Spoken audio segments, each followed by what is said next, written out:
Welcome, my name is Atle Schekland, President of the Digital Value Institute. I'm joined today by Lisa Stanley, Chief Executive Officer at OSCRE.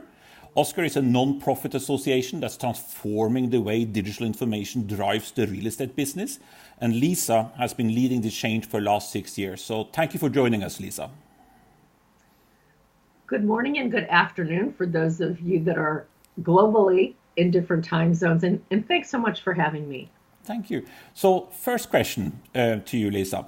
So from your experience, what do you think hinders companies from better serving customers in digital age? And do you have any tips on how to overcome those barriers? I think that's a great question to start with. And part of it, I think, is there a commitment to change leadership? With the accelerated pace with which technology is moving on a variety of different fronts, do organizations have what I like to call the will and the skill to support both the human effort in building skills within an organization and also the investment in terms of technology? So as we look at it, it's really a two-pronged approach. You can't ignore the human connection and the support of the individuals within the organization and just kind of go all in from a financial perspective in technology. If you're the CIO, and we have certainly new titles, Chief Data Officer, and certainly others, where the area of the company from the C-suite is certainly seems to be expanding, at least in some organizations, to be more specialized. The customers are both internal within the organization and external. I think sometimes we tend to forget that. From a standpoint of using the technology, provide the tools internally to business partners for IT, and the lack of communication that often exists between those groups within the organization is incredible. I had a presentation that I did before a group of architects and facility planners. And I asked for a show of hands, there were about 75 people in the room. How many of you regularly meet with your IT department to talk about what you need to be better able to perform your jobs? And virtually no one raised their hand. Well, I think that's a symptom of certainly a big problem. IT can't effectively meet the needs internally of their customers if they don't have a clear understanding and the necessary collaboration and, frankly, strong support from the C-suite to do that. And that, frankly, may very much be a part of looking at that, meeting the customer's needs from a digital age, that there's an absolutely critical need for increased collaboration internally before you can even think about going external to meet the external customer's needs.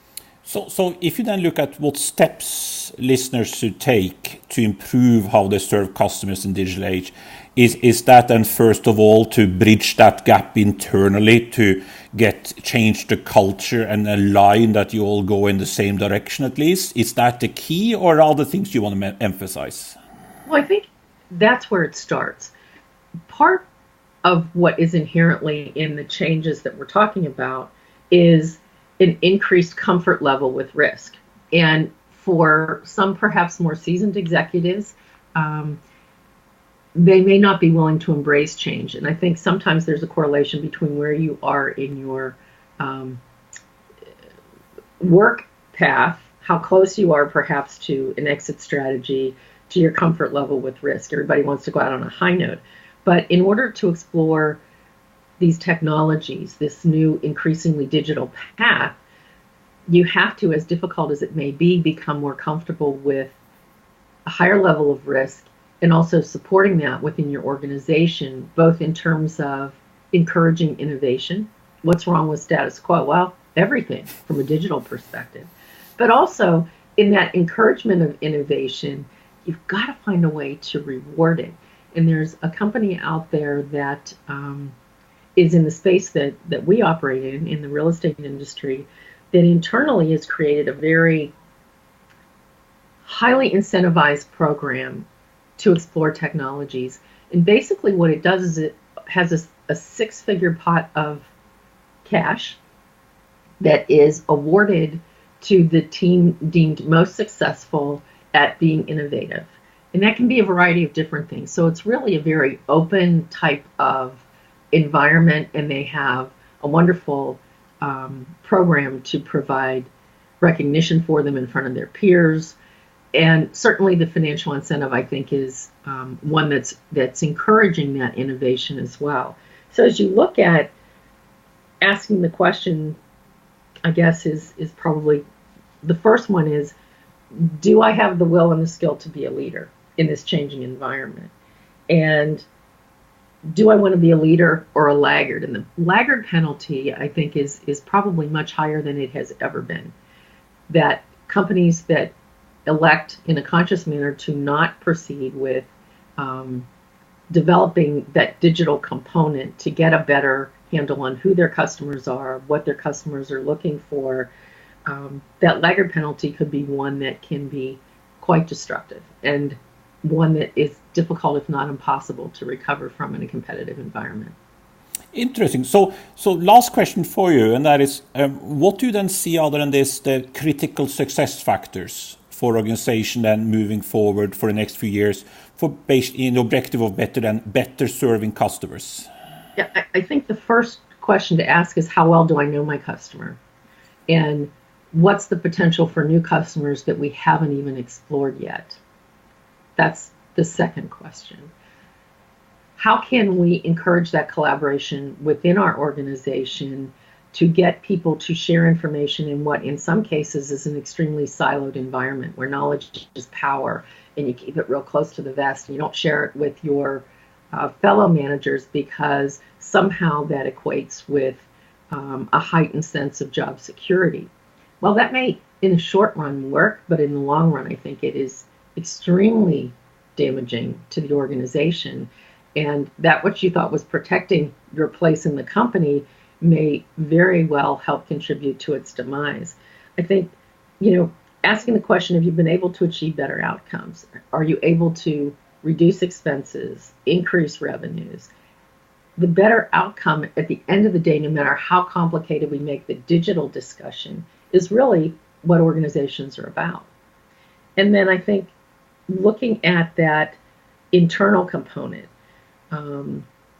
assessing what your successful recruitment and retention practices are. Are you able to attract the really innovative people that are going to help your organization grow? And then once you get them, do you provide an environment that's supportive enough that they want to stay?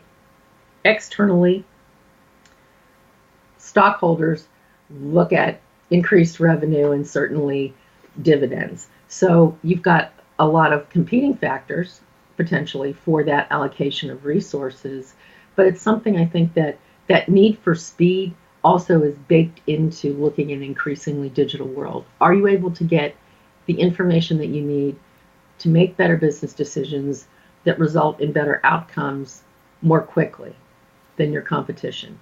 And ultimately examining,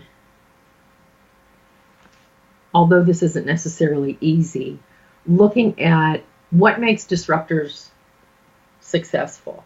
We look at Uber in the transportation business. We look at WeWork in the service provider business. And certainly there are others. What makes those organizations extraordinarily successful in some cases very short periods of time? What do they have baked into their approach that attracts other innovative people and that provides an environment that fosters that success? And I think that really is, at the end of the day, as you're looking at assessing success factors, that's certainly a very big part of it. So thank you, Lisa. So if I just may summarize, because I think you touched upon some key foundational elements here. One was, of course, the beginning of it's the culture and also the technology and making an investment on that.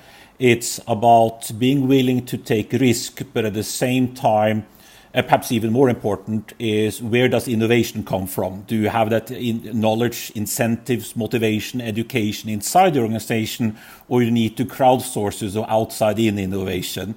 And then that's perhaps the foundation, but then it's really about knowing your customers, providing value to them in the speed they want it, where they want it, how they want it. and perhaps to identify new ways of doing that, I think what I heard you say was looking at the companies that are new, that very quickly managed to perhaps disrupt an industry and see, even though that's a completely different industry that what I'm operating in, but what can I learn from their success factors, and can I actually take that and use it in my industry? Is anything I missed there? No, I think you're spot on, Otley. And as we're looking at it, I think the important thing is looking at that status quo position, which for perhaps a long period of time was a comfort zone for a lot of people. And when we went through an economic adjustment period in 2007 to say 2009, when the workforce was changing and downsizing significantly, oftentimes people came into work and the person who had been to the left of them is gone, and now the person to the right is gone. So they were just trying to maintain, to keep that position and that paycheck coming, regardless of what level they are in the organization.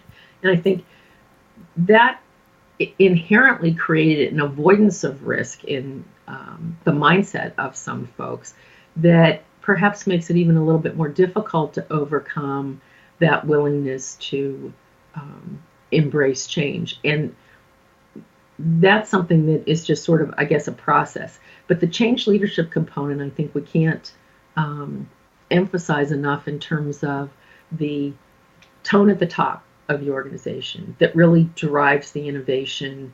And that's really, when we look at the disruptors out there, that's really what seems to be making a significant difference in their ability to grow exponentially faster than others in the space, and to attract the people to help them do that. So they're evangelists, cheerleaders, and skilled business people all at the same time. I think it's a very good point at the end here. So thank you again, Lisa. I really appreciate you joining us. Thank you, Otley. Have a great day.